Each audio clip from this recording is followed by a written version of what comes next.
Dobar dan, dragi prijatelji.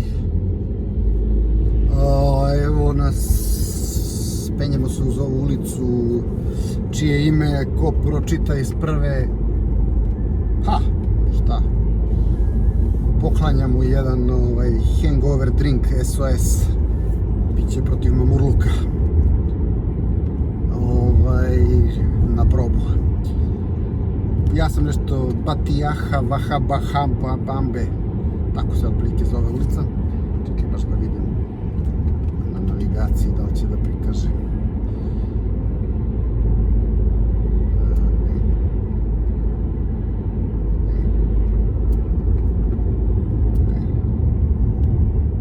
Čak ni navigacija ne može da ispiše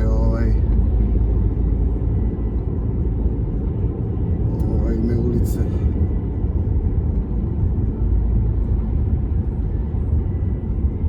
Toliko je komplikovano. Sad meni ovdje prikazuju da je ovo već Borska, ali mislim da je još uvek ta koja se zove drugačije.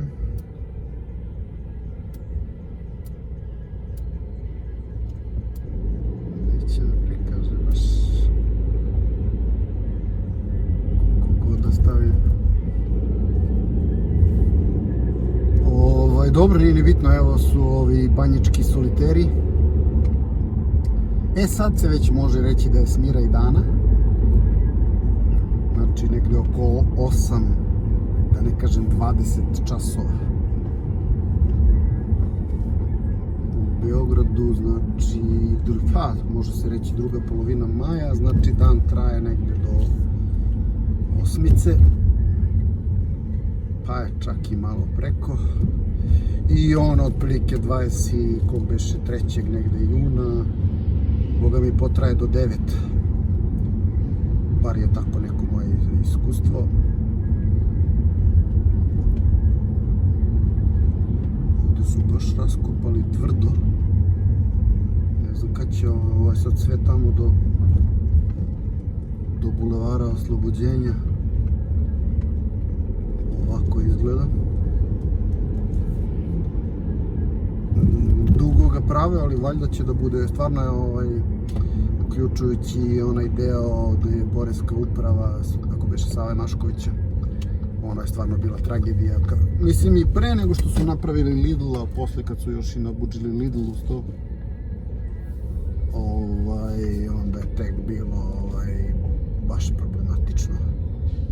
Izgleda su zakrpili ove neke rupice u koje se upadalo, takozvane. Da, zakrpili su sve osim ove jedne.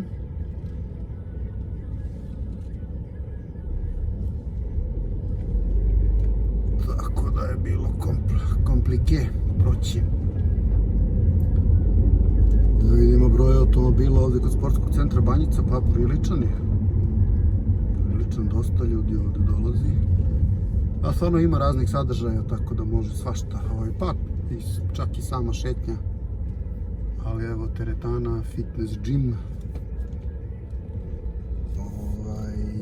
Pa na 2 mesta ima da se igra stoni tenis, pa bilijar, bazen naravno. Šta beše tu još? Dobro, ima pizzerija i neki kao još tu par kafića. I naravno ove sportske radnje. Piatto. Pizzerija Piatto.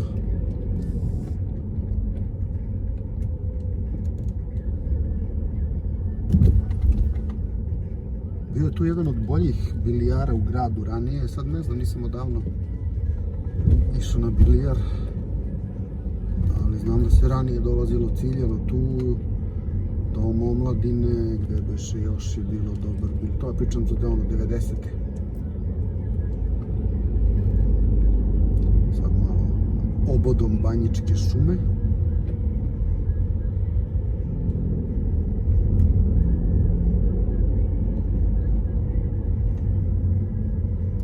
Danas nas je vreme, znači ono juče je bila kad se stušti onaj pljusak.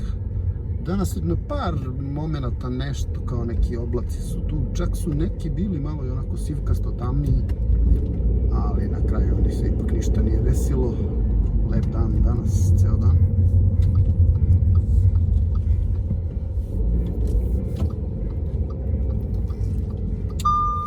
Ding, ding.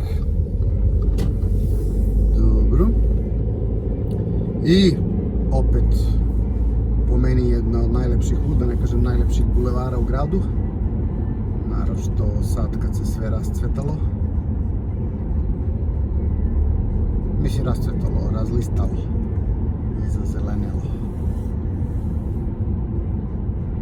Mada je malo nezgodan za vožnju, moram priznati, i onako je konstantna nizbrdica i čovjek kao delo je da može malo da se zaleti, međutim često su pešački prelazi i ne bi trebalo, evo smo sad u visini hotela M, definitivno ne bi se trebalo zaletati, jer na svakih 100 metara ponegde i gušći su ovi pešački prelazi, a na par mesta ima i ležećih policajaca, a ima i semafor ovdje kod Kovača.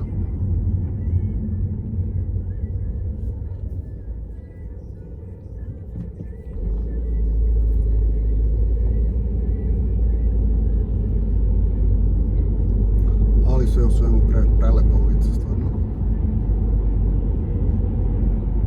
Sad ovdje, mislim ne znam kako ovako ostave, aha ovdje zato što je desno ova gradnja.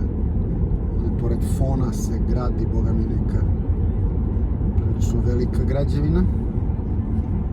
Gdje će ovaj čovjek?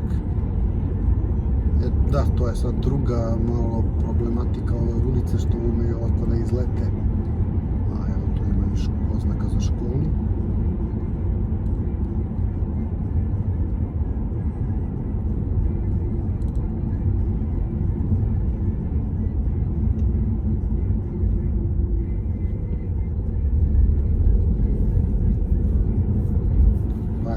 Belmedika počinje prvi ležeći.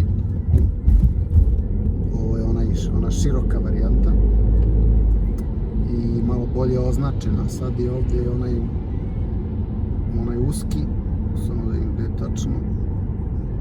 Da, Belmedik se i ovdje raširio.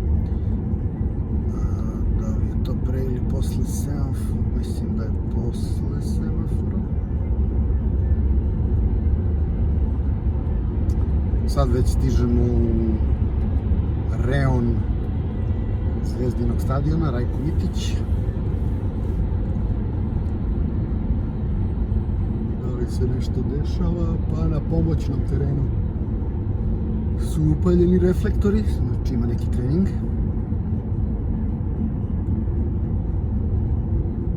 Ovdje negdje jeste, evo ga ovdje. A ne, i ovaj, da, ovaj uži, mada obeležen je on, ne mogu da kažem.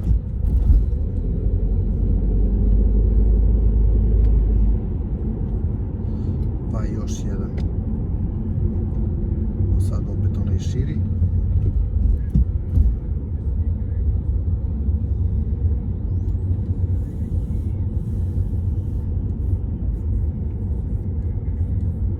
I sad ono problematično uključenje na kružni tok od autokomande.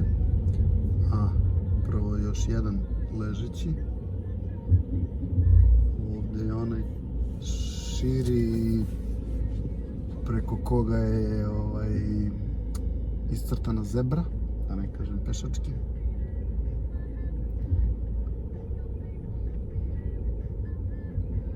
A tu i biciklistička staza prelazi. Ovdje u ovom prvom delu je išla ovdje između. Ne znam što su to tako napravili. Bilo bi čak možda logičnije da je sve vreme išla ovako ovom trasom između, pored drveća. Gledao sam jedan snimak u Koreji kako su pored autoputa napravili biciklističku stazu i između dve trake autoputa i iznad biciklističke staze su praktično celom dužinom solarni paneli. Pretpostavljam da se tu iz tih solarnih panela napaja javna rasveta i pretpostavljam ko zna šta još, ali oni ujedno i prave hladovinu ovima koji voze bajs, tako da je vrlo interesantan koncept. Eno ga jedan momak vozi ovaj električni trotinet. Da vidimo da li je to onaj model kao moj ili neki drugi. Rekao bih da jeste.